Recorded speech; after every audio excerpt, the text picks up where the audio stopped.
Hey, hi, welcome to First Time Through with me. I'm Angel.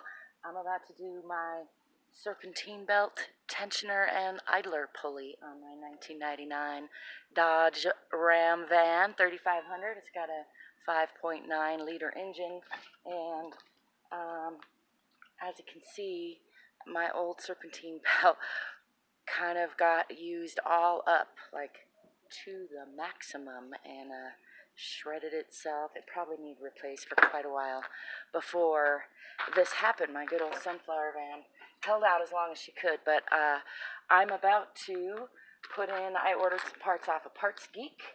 They came in a pretty good time, maybe not as good as in town, but much cheaper. So I got myself a new serpentine belt. Hopefully it's the right one.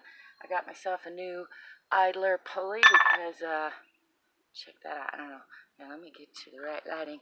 This one is just shredded. She's supposed to have a nice set of bearings in there, right? And then I haven't taken out the old tensioner pulley yet, but I imagine it's probably got some wear to it.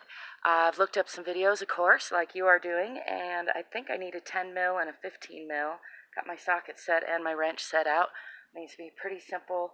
I may find out that it's not. We'll see. I'm pretty sure I have to take out that ignition coil down there to get the tensioner pulley out, and the rest of it looks pretty straightforward. I've already removed this little air vent thing that was just kind of pulling air back from in front here, so just in the way, and I'm about to disconnect the negative battery so that I don't shock myself while I get into that ignition coil, and then I'm gonna see what I see. So I'm gonna try to pause you and come back, but there's a chance that my camera won't allow the pause, in which case you can look for the follow-up video, and hopefully the follow-up will be on this video, so check it out.